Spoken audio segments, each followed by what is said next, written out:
ಸ್ನೇಹಿತರೆ. ಹತ್ತಿರ ಒಂದು 4 ದಿವಸ 5 ದಿವಸ ಆತ ಬಂತು. ಒಂದು ಬಾಸೆಟಳ್ಳಿ ಕೆರೆ ಒಳಗೆ ತುಂಬ ಕಸ ಹಾಕಿದ್ದಾರೆ ಚರ್ಚಿ ಅಂತ. ಆದರೆ ಇಲ್ಲಿವರೆಗೆ ಇದ್ರ ಬಗ್ಗೆ ಯಾರು ತಲೆ ಕೆತ್ಕೊಂಡಿಲ್ಲ. ಇದೇ ರೀತಿ ಆತಾದರೆ ಮುಂದಿನ ಅನುಕೂಲ ಯಾವ ಹಂತಕ್ಕೆ ಹೋಗ್ತಿದೆ ಅಂತ ಹೇಳೋಕ್ಕಾಗಲ್ಲ.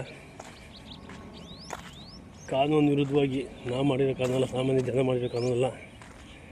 ಬಾಬಾ ಸಾಹೇಬ್ ಅಂಬೇಡ್ಕರ್ ಕೊಟ್ಟಿರೋ ಸಂವಿಧಾನದಲ್ಲೇ ಕಾನೂನೇ ಪರಿಪಾಲನೆ ಮಾಡದಿರುವಂತಹ ಅಧಿಕಾರಿಗಳು ಇಂಥ ಕೆಲಸ ಮಾಡಿದ್ರೆ ಯಾರಾದರೂ ಸಾಮಾನ್ಯ ಜನ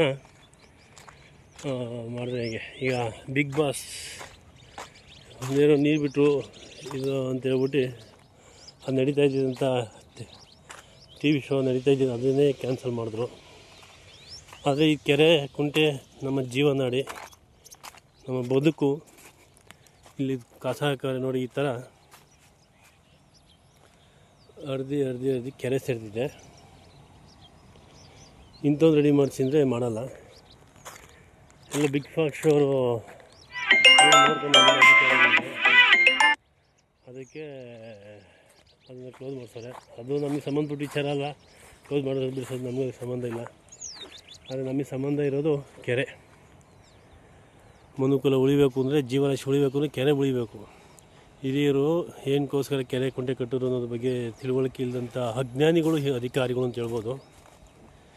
ಯಾಕೆಂದರೆ ಜ್ಞಾನಿಗಳಾಗಿದ್ದಿದ್ರೆ ಕೆರೆ ಕುಂಟೆ ಒಳಗೆ ಯಾರೂ ಕೂಡ ಈ ಥರ ಕಸ ತ್ಯಾಜ್ಯ ತುಂಬ್ತಾ ಇರಲಿಲ್ಲ. ಅಜ್ಞಾನಿಗಳು ಇವರೆಲ್ಲ ಅಧಿಕಾರಿಗಳು ಮನುಷ್ಯರಲ್ಲ, ಅಜ್ಞಾನಿಗಳು. ದಯಮಾಡಿ